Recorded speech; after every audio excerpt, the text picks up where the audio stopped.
Hi guys, as you've probably realized by now, I'm Richard Butler, the video community manager here at PitchGround, helping you get more from the lifetime deals that we bring your way. In my previous videos, I talked about users, I talked about leads, I talked about importing users, I talked about segmentation and more. So now we're going to start talking about campaigns, and then we'll look at automations in the next video. So I've clicked on campaigns. And what I want to do now is start now. And I'm going to start to build up this campaign. So the first thing I'm asked is give the campaign a name. And I'm going to call this Facebook follow-up. I can say who is the sender if I have team members and who do they reply to, a department or to me. So I'm just going to say to me. I define this. I go in to define my audience now. And I say, I want to look at all people, but I want to add a condition. And this is where the power starts to come out. I could add an attribute of all the people who are in Barcelona if I haven't done a segmentation. But since I have, I go to segment and I say condition is Facebook leads. So anybody who is a Facebook lead, and I save filter and it comes up with the two people who came in from Facebook. So I click on next here. So I can send my message two ways, via the chat or I can send it as an email. And if I were to send it via the widget, it would pop up and say there's a new message, and I can just format it there as I wish. I can put in links, I can put in custom tags, etc. But what I want to do is send it via email. So I want to select a new template here or create a new template. So I click on new, a new window opens up, and I select the template here. So I can click on it and I can see the preview on a smartphone, in landscape, on tablet, which is really handy. And I just close this off. I say use this model, I'm going to call this Facebook, and I click on this button here. Now, it will just take a couple of seconds to get my template ready, and then I can start to change things around.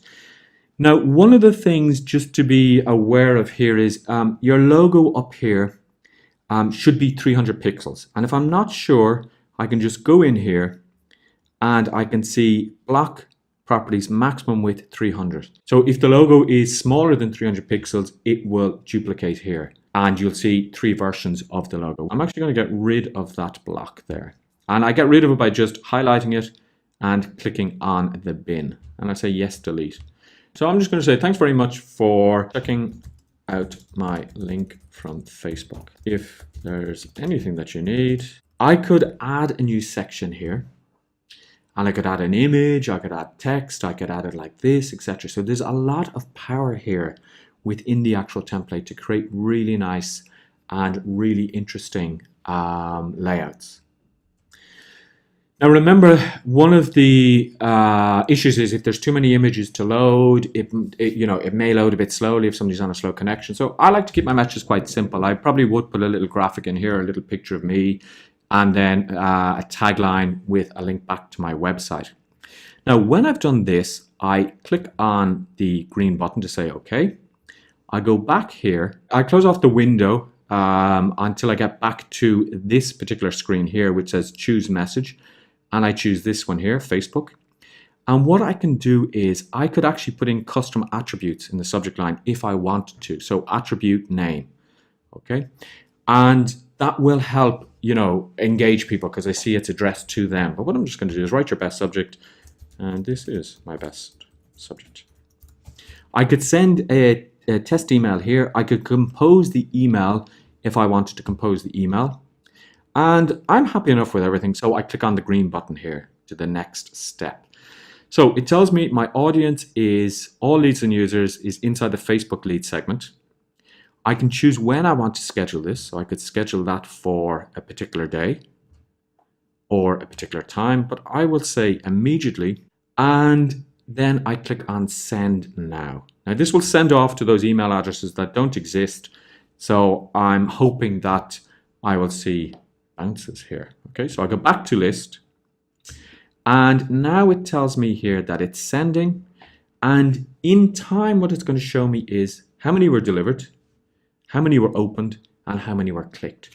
So you're getting a really powerful system here on campaigns. And campaigns and everything really, like any project that you're working on, will take time to set up.